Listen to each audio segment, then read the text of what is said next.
Barking Cats Radio. Find us at www.barkingcats.live.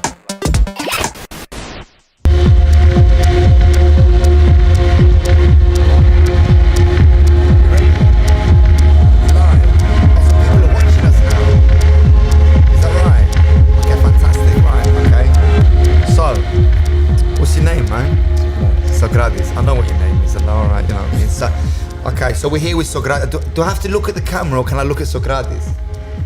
It needs to be romantic. Okay, yeah, okay. Yeah, me and you have eye contact. Fantastic. Do you know what I mean? Don't kiss me at the end of the show, though. Okay. Right. Okay. So, Socrates, well-known DJ on the island locally. Tell me a little bit about yourself. How did you get into music? How did it all start for you? Because you don't start as a DJ, you start something else. Yeah. I mean, I remember my first having a very close relationship with music when I was Echti Dimotiki, which is sixth grade in primary school. Primary school, yeah. So around 10, 11. 10, 11, okay. Yeah, and Michael Jackson, I was buying CDs on Blood is on the dance floor.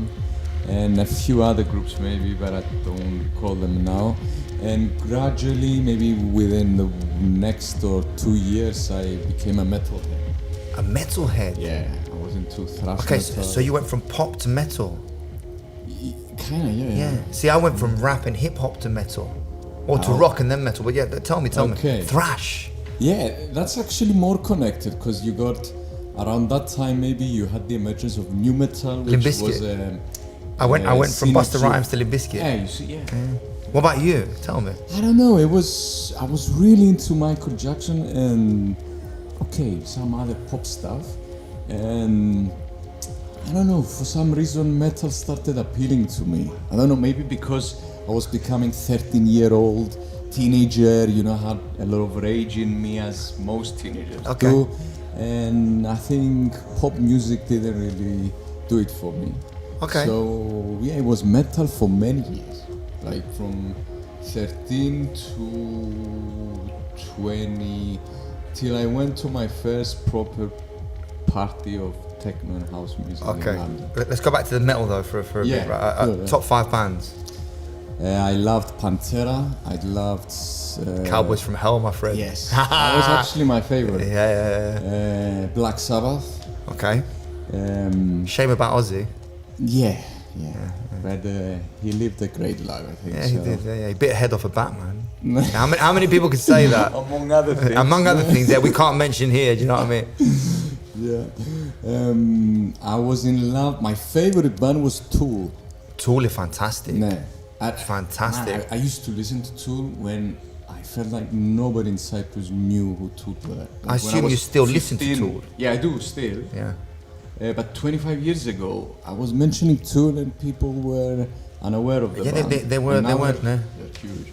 It was a gradual thing. So whatever fans they gained, they kept. No. And what is it? Every 5 years or every 8 years? They do take their time to release an album. Have you heard the latest one? What's the latest one? Is it 10,000 Days? Is it? I heard that one. I think. No, there's another one after that, isn't there? I forgot the name of it. Oh. Forgive our ignorance. And then forgive our ignorance. But they are a fantastic band. Nah. But I am more into the sound, the earlier sound they made. Oh, so then from Animas, too proggy for me, not proggy. They lost their attitude. I think that they had a bit of a punk attitude, at the beginning. But yeah, what other bands were there? You've given me Pantera, 3. Sabbath, Tool.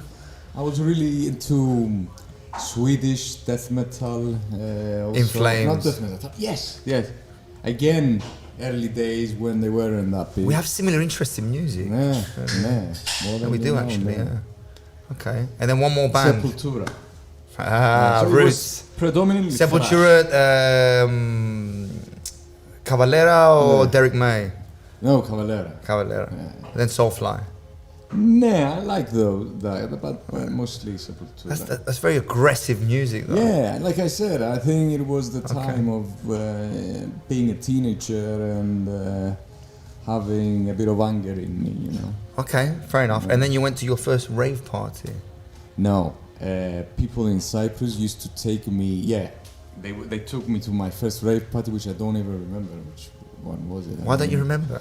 What did you do? It didn't impress me. I didn't impress you. Okay. I was a guy who listens to metal. So you didn't do anything. You just. Yeah, I started playing drums for a year. I was really into metal. Okay. And they took me to, I don't know, maybe it was Armin van Buren or something, you know, something that I would like. Okay. But I was going along because friends were going. Okay. And I wasn't impressed. And I got impressed the first time it clicked for me with this kind of the electronic dance music was when I went to London. The club called The End. I know The End. Yeah. It's closed down now. It is, yeah. It's closed down for years. That party was Steve Lawler. It was Steve Lawler. Oh, Steve Lawler. I didn't end up being so much in that sound, but for a first proper party, for me, he was... Lawler is fantastic. He, back then, especially... Yeah. And this club, it wasn't one... room. Turnmills. It was a Turnmills. The End. It was together. Yeah, I was going to Turnmills also. Yeah. But The End was. I remember.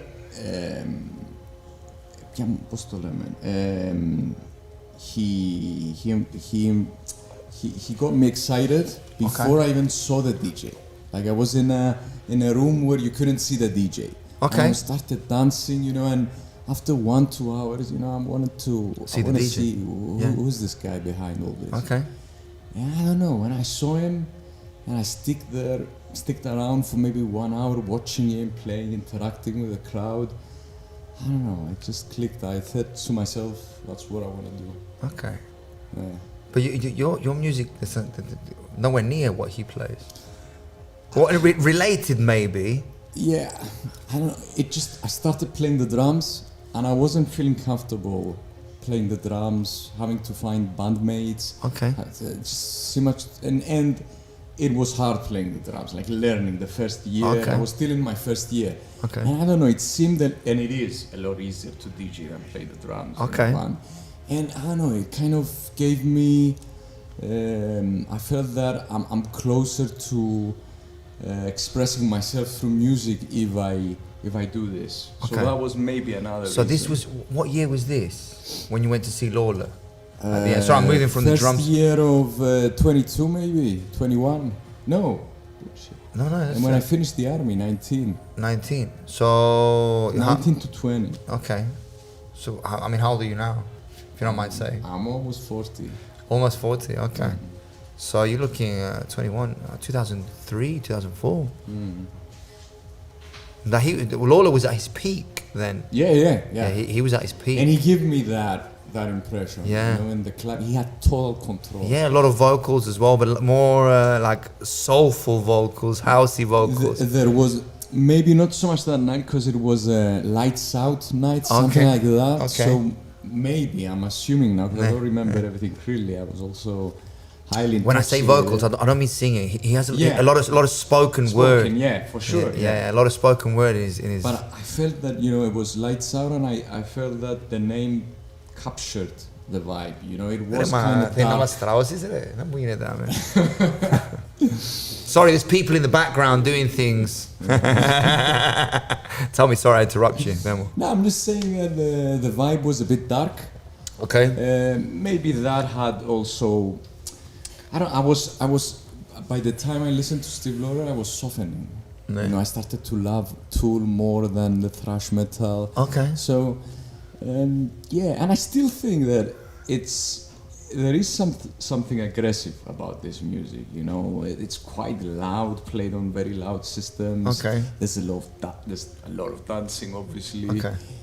So I don't think it's a big step down in terms of the energy. Okay, you mean what you course, heard you know, Lawler play that night, or are we talking about in general? I think what happened that night in general, because then I went a bit harder in. It's like a war march. Music. It's like at least me. This is how I see it. I feel like it's a war march.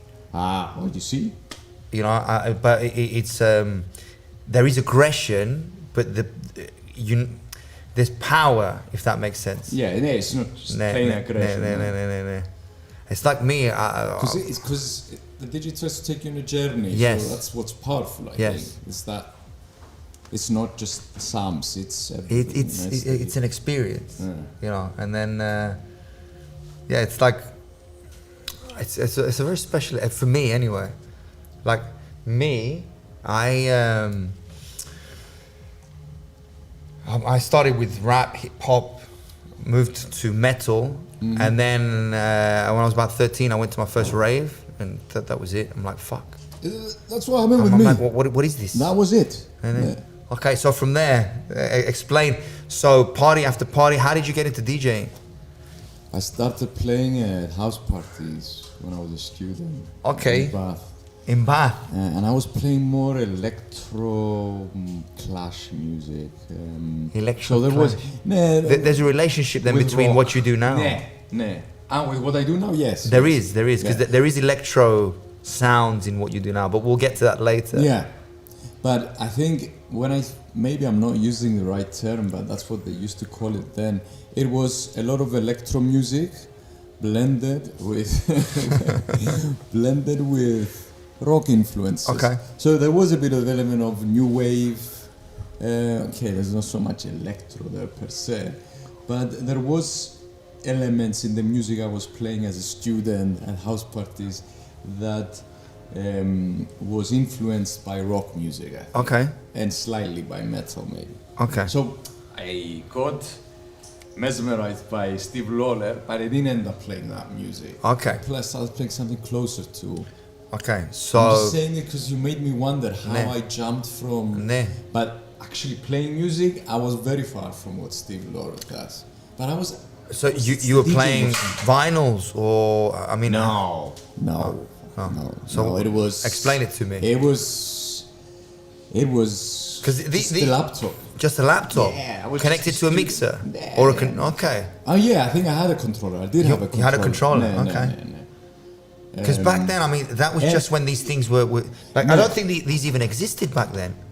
I think they did. They did. I think so. 2004, 2003. I think so. Maybe you're right. But I didn't.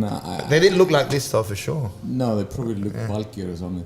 But I touched something like that only after I started playing in Cyprus. Seriously? It took me a bit of a while. Okay. No. So explain the musical journey. You went from electro clash in the UK. Yeah. Then I came to. I was playing a few parties there. Okay.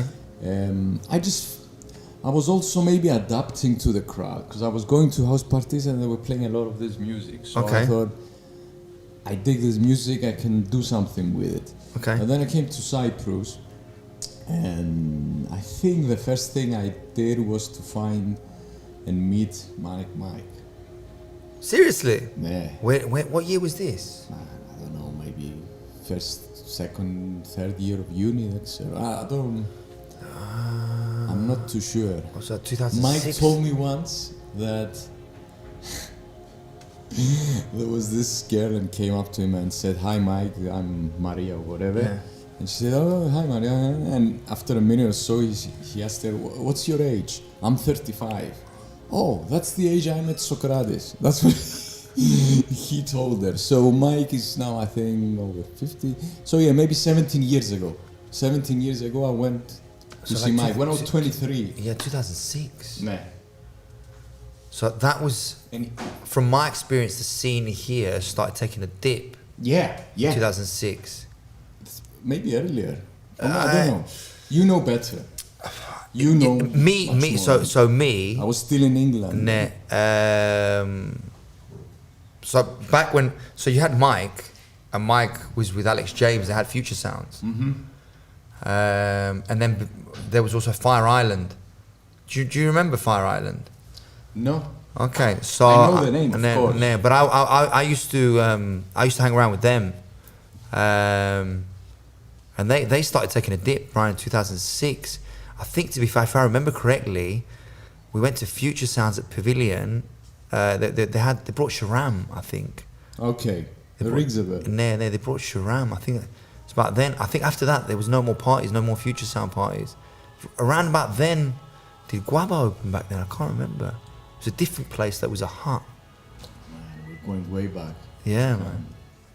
Because I remember back in the day, the scene was, people just used to flock to parties just to party. They didn't know what they were going to hear. They didn't know what they were going to listen to. Yeah. Whereas now there's a lot of research. Yeah. Before Yeah. you go out. Yeah. I mean, I remember. See. So Fire Island, they used to do the ballistic parties at Mercedes in Larnaca, and I remember one night they were meant to bring Johnny Orange. I don't even know who Johnny Orange is. No. I just because the promoters were friends of mine, and I was like their little son, let's say. You know what I mean? They're older than me, and they're looking after me, destroying me. I don't know. You Indus, ne. Καταστρέφαμε με όρφον τρόπο, αλλά anyway. Αλλά Johnny Orange didn't come because he got snowed in. And everyone was leaving the party like, hey, Johnny Orange is the best. And it makes They had no clue. They had no clue, yeah. It was different there. Nah, it was different back then. Okay, so you met Manic Mike, and from there, where did that lead you? Versus was in decline. I knew it, but I saw it as still a very good opportunity, you know, learn to play music in a club. Nah. That's what I always had in mind. So you played at the Versus? Yeah. Okay. It was in decline. All nights weren't great, but there were some that I won't forget. There were some good ones. Okay. I used to come to Versus. No, not me a lot, but I used to, yeah, but not a lot. Okay. But I mean, when was this? We said it's 17 years ago. So it was 2008. Near 2008. See, that's 2007. I was very late into what happens in Cyprus. Very late. I was in Sydney in 2008. Fuck yeah. Okay. So I learned a lot about DJing playing there. And decks, vinyls, what? I started laptop and controller. Okay, laptop and controller. I continued as I knew from England. And then when I decided, okay, I'm going to do it seriously, bear in mind back then, it wasn't frowned upon to play with a laptop. Yeah. Nowadays, there are people who say if you don't play vinyl, I don't respect it. There are some people. But nowadays, usually it's a bare minimum to play CDJs. Okay. I want to stop you there. It wasn't an issue. So you personally, do you think it's wrong for someone to play with a controller and a laptop? I think do whatever you want, but learn how to play vinyl. So you think people need to know how to play vinyl? Explain it to me. That's where I became a DJ, in my opinion. Okay. Why? What, I mean, I don't play. I listen, I dance. You know, explain it to me. I mean, for me it's a basic principle, but I can elaborate on it. Basic principle of whatever's harder is so it's more difficult to play vinyl? Yeah, undoubtedly. Okay. And whatever's harder is gonna make you better. You're gonna cultivate that skill more. And why is it more difficult? Explain it to me. I don't know. I mean, if you have CDJs or definitely if you have a laptop, you can loop everything, right? Okay. There's no real time pressure. Okay. Like, whereas when you play the vinyl, you might be, oh shit, τελευταία στροφή του δίσκου, it's on the last turn of the vinyl. Okay. You gotta mix now. Okay. And that's how you learn to get very creative.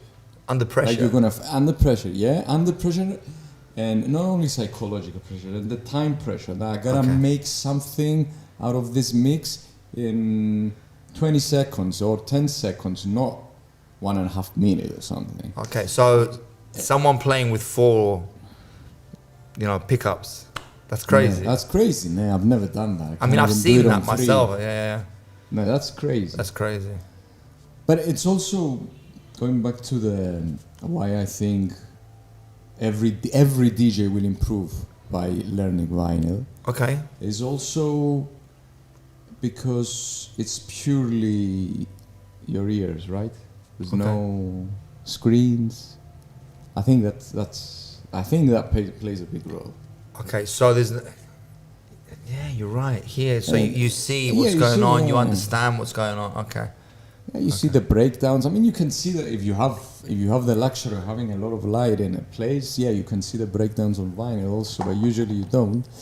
And usually you have cue points on your CDJ, you know where the track maybe goes into another trajectory, you know.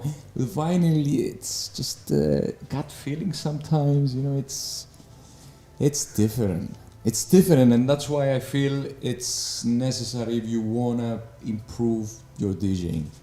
Okay, so there's a lot of emotion here. Okay? Yeah. So I want to understand. So, how do you feel when you play? Oh. And Okay. would you play? So let's say you came to the club to play. Would you play exclusively vinyl? I used to. Okay. Then I got, I think, then I don't know, that's a tough one. I think I got into a comfort zone. Okay. Like, So you play on the 'cause CDJs. I play a lot on CDJs. Okay. I used to play only vinyl until Club D-Shot, 2009. And maybe a bit more. Maybe. So you used to play at D, only vinyl. Only vinyl. Only vinyl. Not from, I started playing there as a resident, 2013. 2013. First years it wasn't, it was CDJ mostly. Yeah. But maybe from 2015 I started just vinyl, or maybe 2016, somewhere there. So 2013. That's when I had the club. That's when I opened the club. So okay. Where? Silly. To Silly, okay, yeah. 2013, huh? I think Okay. so. I think it was 13, 14, and 15. Anyway, Yeah. it's not about me. It's about you. No, fuck me. Do you know what I mean? No, not literally. Please, no. You know, it's okay. You know, you find somebody else to do your dirty work. It's all right. Maybe another time. I don't know. But anyway, right. Okay. So, I asked you how you feel when you play. Now you say to me that you played exclusively vinyl at D. For a few years. Okay, now I want to ask you a few questions about D, and I do want to ask you, but before we get to that, how did you feel to play exclusively vinyl?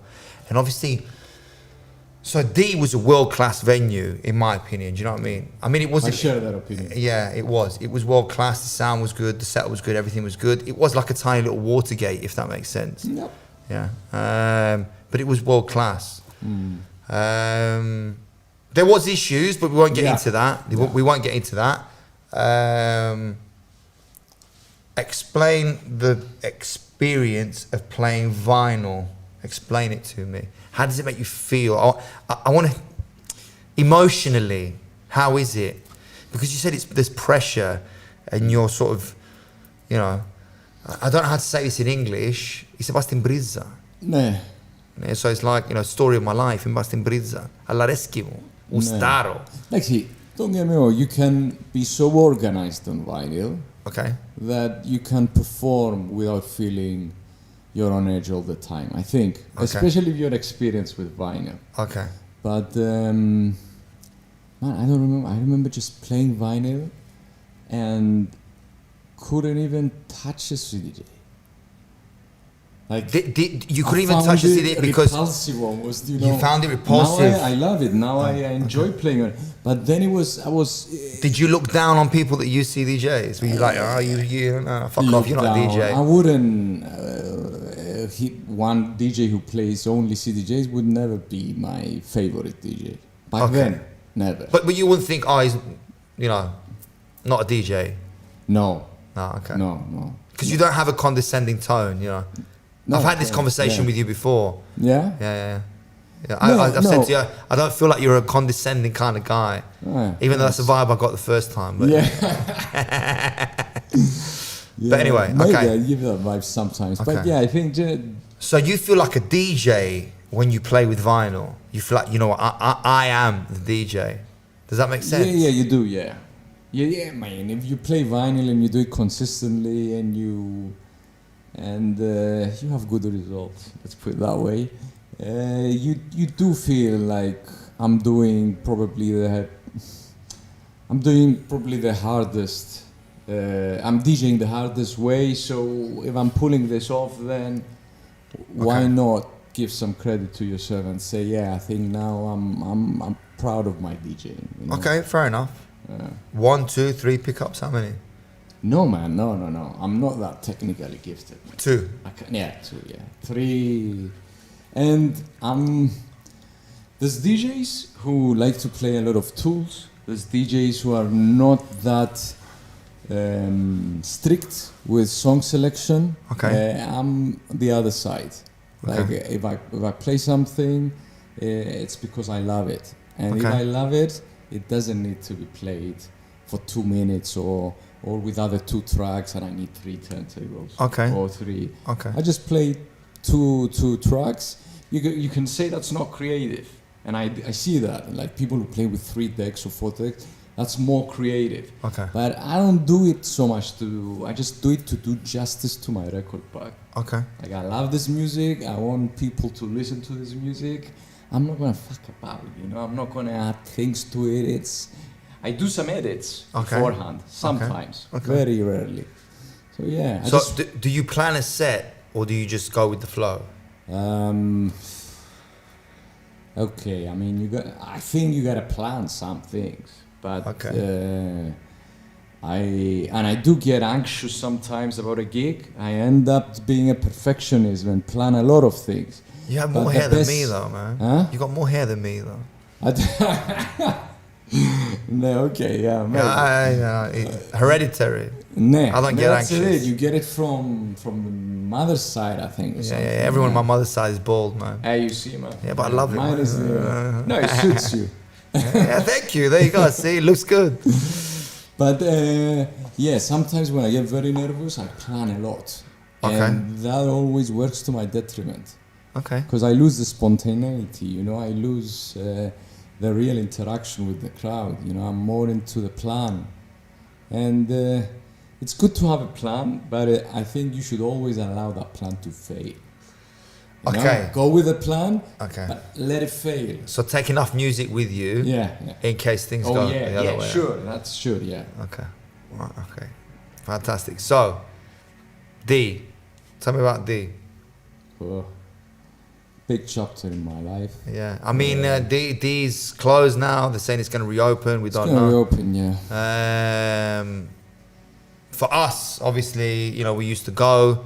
New generation, I don't know. Things have changed. I don't know how it's going to go. But it was a staple in the electronic music scene here. So your experience there, that, you know, tell us. The crowd, the venue. They did bring a lot of new sound to Cyprus as well. Yeah. What I loved about they always had a booker who was a passionate DJ. So, and he had full autonomy. So, Tell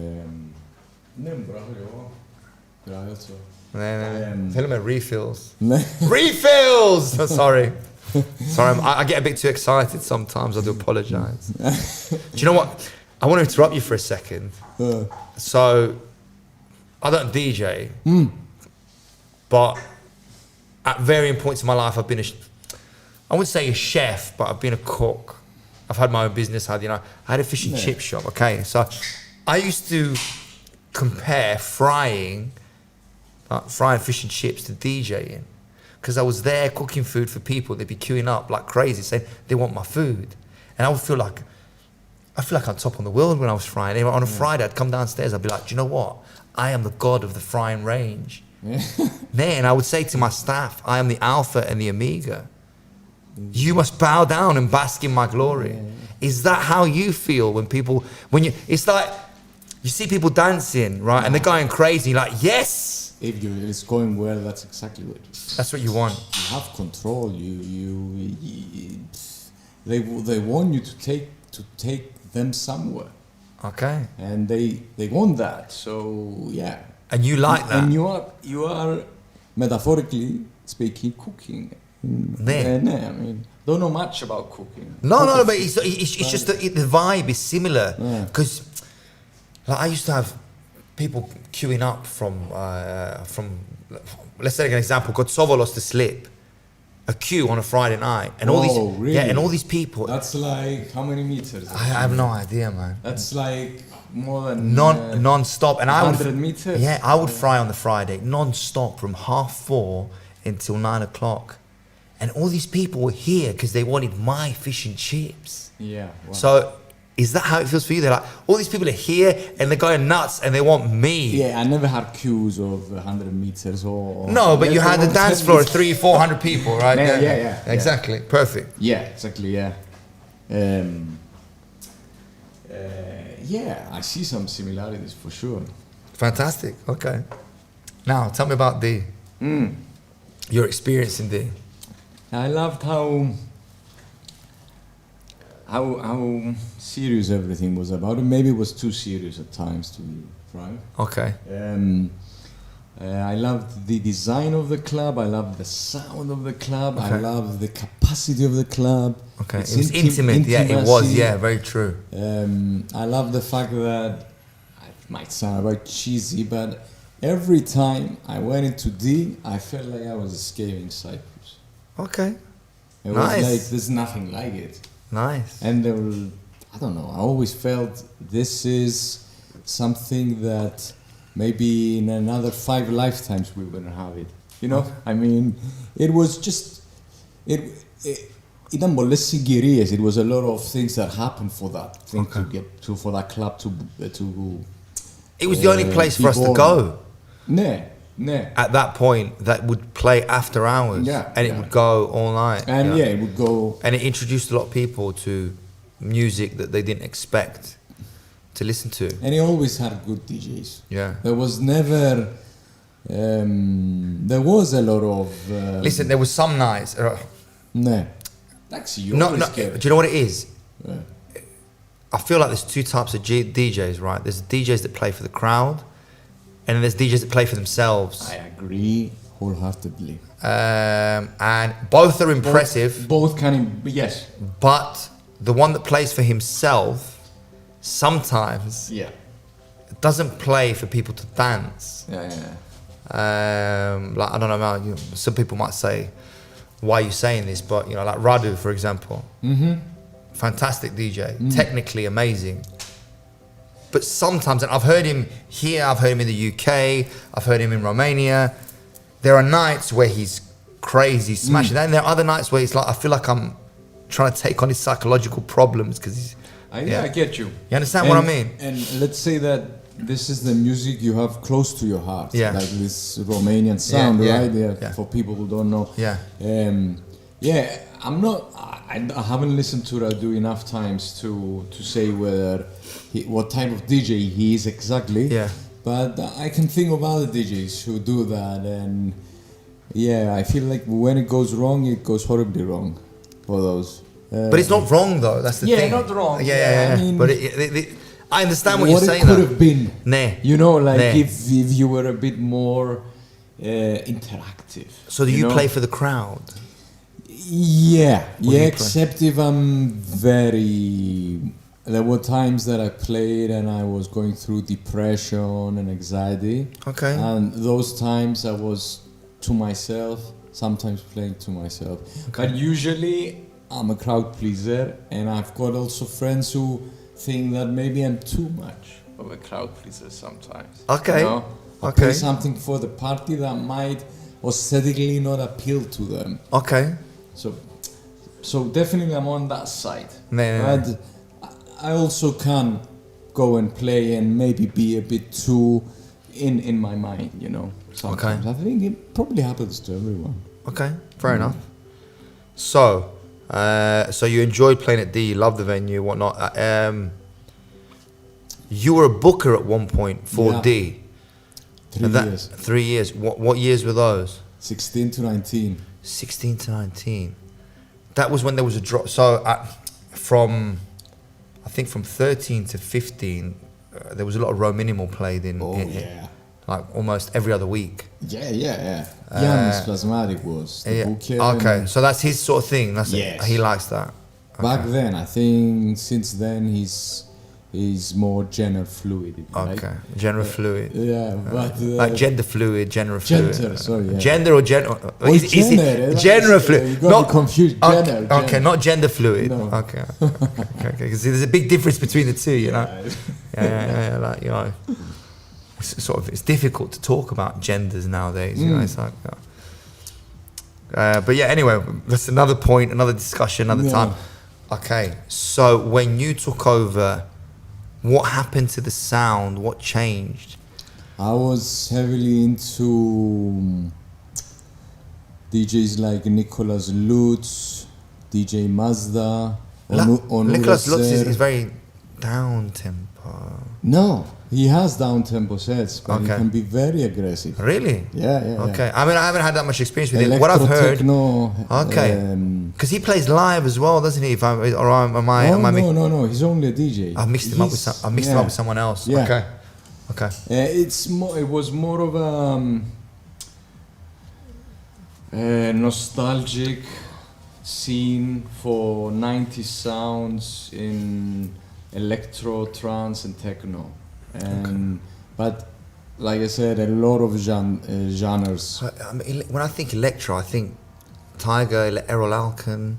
Not that kind of electro. Not that kind of electro. Errol Alkan is what I used to call electro clash. That's what I started playing. Okay. So it's electro sounds, but heavily influenced by indie. Rock It's indie music. electro. Yeah. Okay. No, I wasn't. That's how I started. When Okay. I got into Club D in 16, I was mostly in electro techno sounds. But I Okay. always wanted the DJ to not limit himself by genres, you know. I wanted him to mix it up.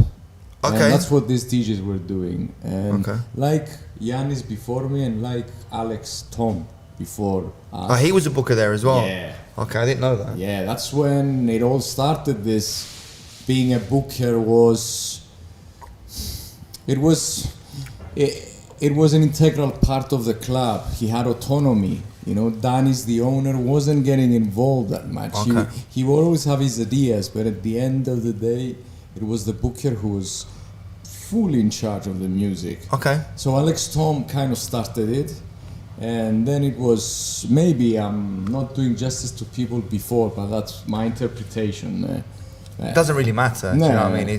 It's sort of irrelevant. And Alex Tom was into the techno music that's associated with Alex Tom, and everybody almost who listens to electronic music know what that is. And then it was Yannis who was really into the Romanian and the minimal scene.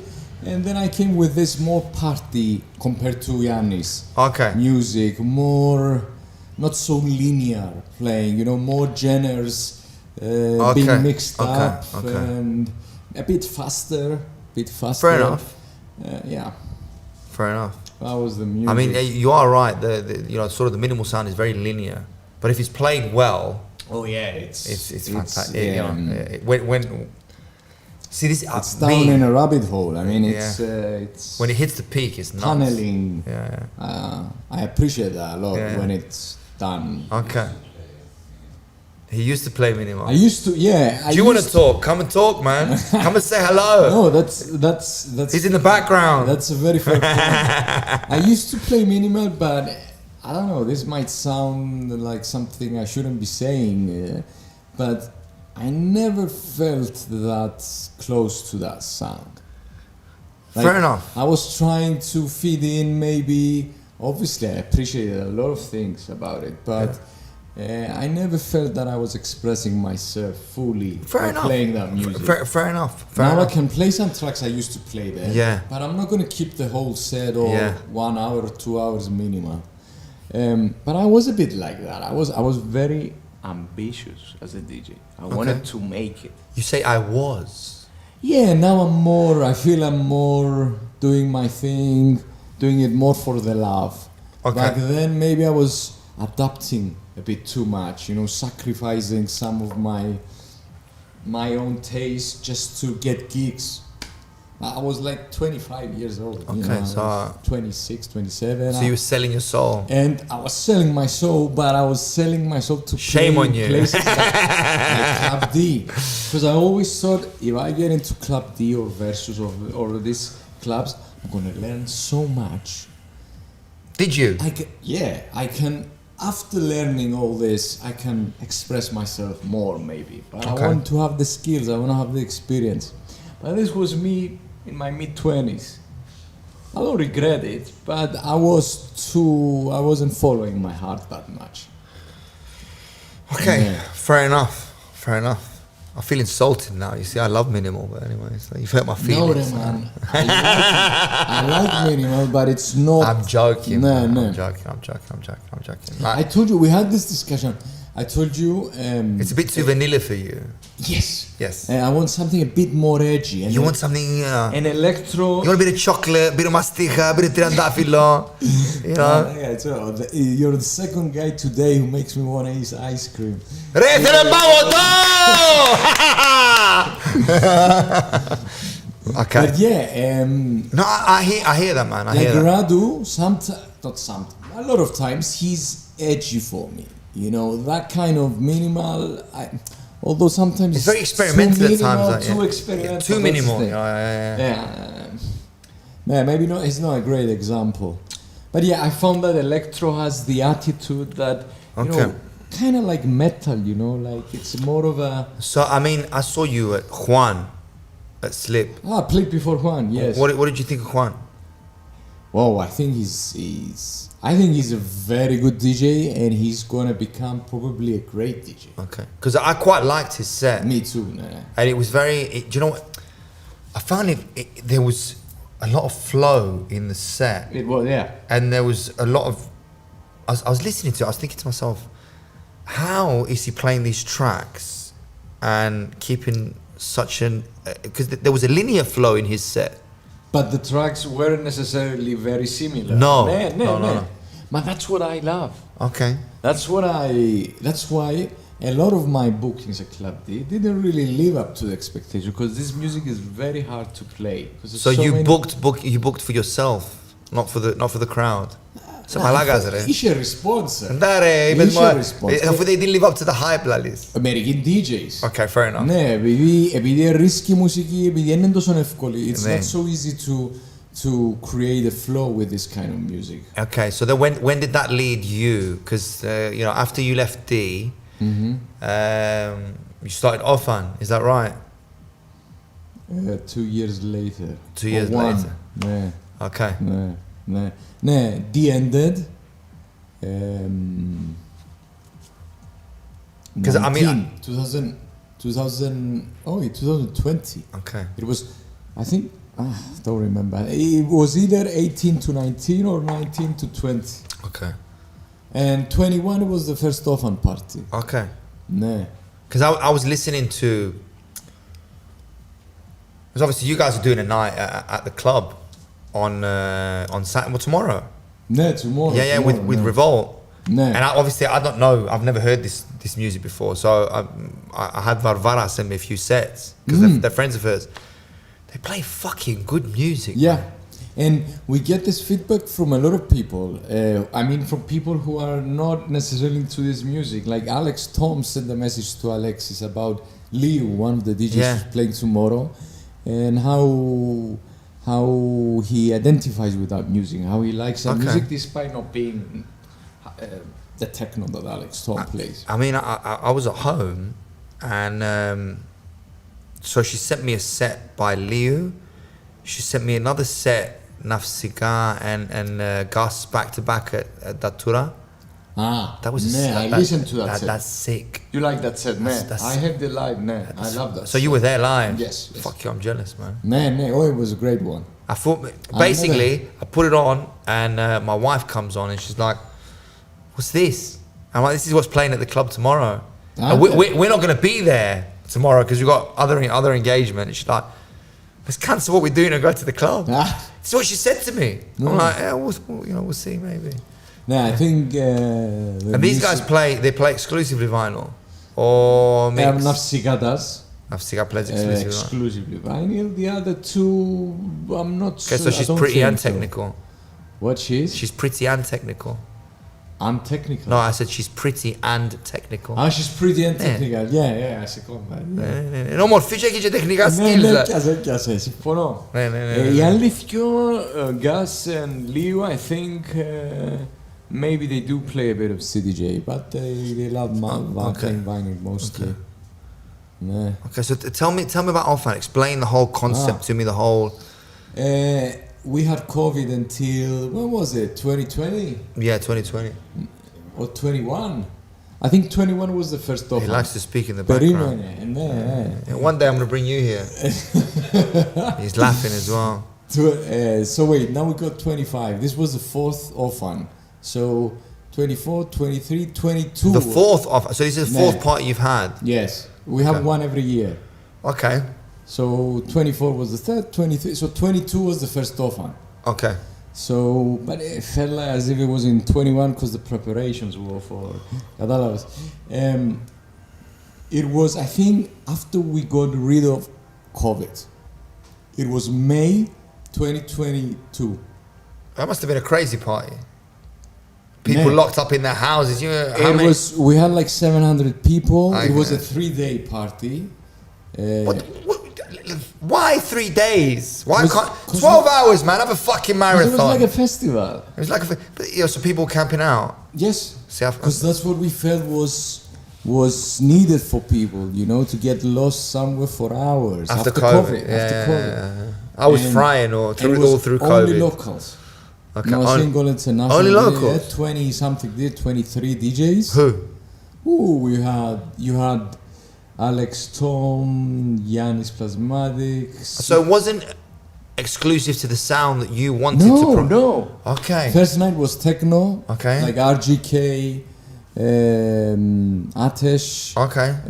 Alex Tom, Nico Stefu, the honest electronics. No. So there was a lot of techno. Okay. And on Saturday was more myself, Yannis Plasmatic, Cyprian, Spivak played, Mike Mercedes, a few other guys from Alternativa. You know, I have a really good relationship with Mercedes, isn't it? Ναι. Actually, everybody who knows him well as a person has a good relationship with Mercedes. Chakos Mercedes. Chakos. Great human being. I wish everybody was like Mercedes. Maybe with a bit less anger. See, I met him in 2004, 2005. We've never actually hung out, but we've always been close. So when I call him, like, he'll tell me his whole life story. This has been going on, that's been going on, do you know what I mean? Like, it's had a recent situation, we won't mention it on there, but I'm sure. But yeah, you know what I'm talking about. But anyway, yeah. Okay, so you started there, so you had a sort of a 3-day festival, and then you decided to sort of fine-tune the sound, maybe? And I mean, it had elements of a festival. I mean, we tend to use the word festival in Cyprus very freely. Yeah, we don't really have festival with like 3-4 stages and numerous activities. No. But we felt that. To be honest, I need to give some dues there. Sorry to stop you. Need to give some dues to. So you know, obviously, Condellos Magumbaro and this and that. Yes. And then Ust. He always calls it a mini festival. Because it's not really a festival, it's a mini festival. That's what Boiler House done this year also. They call it a mini festival, yeah. They might have been inspired. To be fair, I was on the phone to Nofidus before I came, he rang me. He's talking to me for an hour. Nice guy. Yeah, he's alright, yeah. Very straight. Yes, very direct, very no bullshitting, no. Yeah. He said he likes me. I got a bit confused there for a second. People generally like you. People do generally like me, but I don't know how they like me, you know what I mean? Sometimes they might look at me, wink at me, do you know what I mean? It's like, like now, there's a bit of romance going on. I'm a bit confused. Don't get any ideas, man, do you know what I mean? I'm in control, it's okay. I thought, oh, you're in control.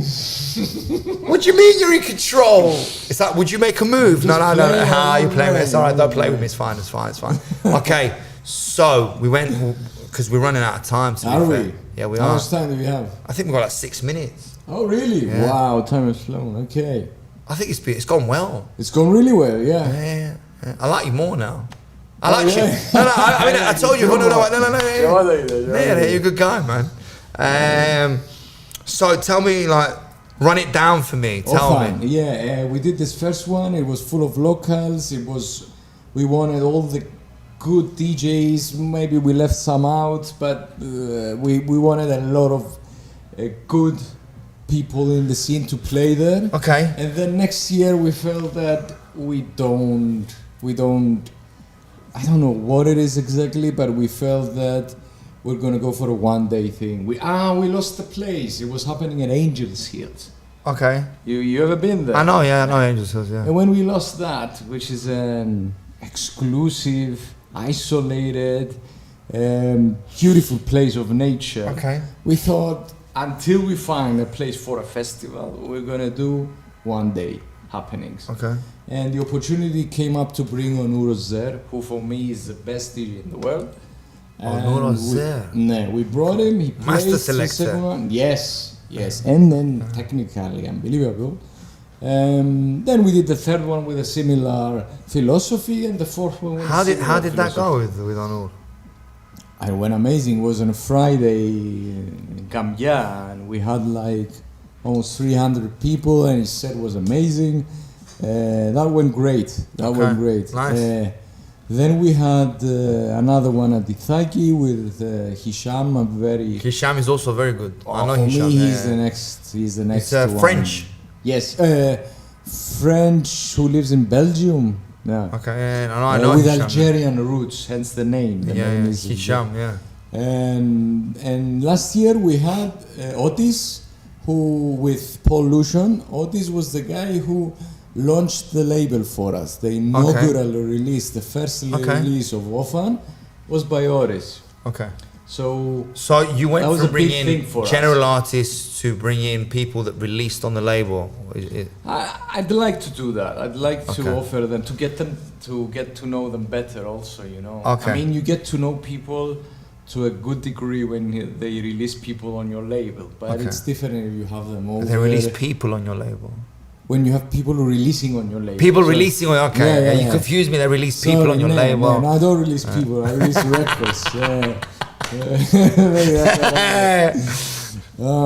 But yeah, we released our first record. Now I'm sitting on 8 complete releases. You're sitting on them. Sitting on them, I've got the. But yeah, I'm. Okay. The next one is coming out next Okay. month. The next one in 2 months. So the label is gonna grow. And Nice. hopefully the party with it, and that's why we're doing a party tomorrow Okay, tell me about the party. at Sleep with the Revolt crew. Revolt! You put the exclamation in Revolt Yeah, I because on did. the logo they have. Yeah. The guys are great. I love them as human beings. I love their music. Very experienced DJs, especially Gus. DJ Gus has been doing it for almost. Can I just say something about 20 Gus? years. Yeah. He's the only DJ, right, in today's day and age that wants to have the prefix DJ in front of his name. Yeah, I heard about that. Yeah. Everybody wants not to have it, and he wants to have it. Yeah, because. And I was thinking about it, and I was thinking, why is he being weird? But then I thought to myself, he wants to stand out. Yeah, maybe. Yeah. Or maybe he has some other personal. Yeah, no, but maybe there's someone I heard else it. called set Gus, his- and he wants yeah, to he's a- distinguish Well, there's differentiate Gus. himself from Yeah, him. I he's a don't good know. DJ though, very good. Very I'm sure he's a cool experienced, guy as very well. good. You know, yeah. He is. Yeah. And yeah, we've got them playing for us at your club tomorrow. My club. My club. Fuck. New era, huh? Yeah. I mean, it's the end. We're gonna tear it down and turn it into something else. Well, Yeah. not tear it down and turn it into something else. Proceed, yeah. And there, prossimo. I thought it's in my face, man. What can I do? No, I love what sorry. No. Right, okay. So we're gonna change it, evolve it into something different. And I think It's for already the music, happening. it is. The music that you guys play will fit in perfectly there. Yeah. We want to give it I'm more looking forward. organic vibe. Mm-hmm. Okay, so they're playing tomorrow. It's just the three of them, isn't it? Yeah, I believe Nafsiga will be doing the opening set for 2-3 hours, and then the guys are going to play back to back. So Gus and Leo playing back to back? Yeah, they've done it many times. Okay. And so we're in for a treat. Yes. We're in for a treat. You're going to not be there. Fuck the christening, man. I'm not going to the christening, do you know what I mean? I'm just going to give him an envelope. I'll give him more money. It's fine. Okay, nice. Yeah. Well, we've got to wrap this up. I think, because we're done. You're keeping time. Yeah, we're done. Whoa, it's exactly on point. Yeah. Exactly. That was good. Yeah, thank you for having me. No, thank you for coming, man. Thank you to Barking Cats also. Hey, come here, man. He's shy. He's camera shy. The next interview is you. Why are you laughing? Don't laugh. I'm being serious. Nice. See you guys. Bye, man. Have a good night, man. Underground Beats on Barking Cats Radio.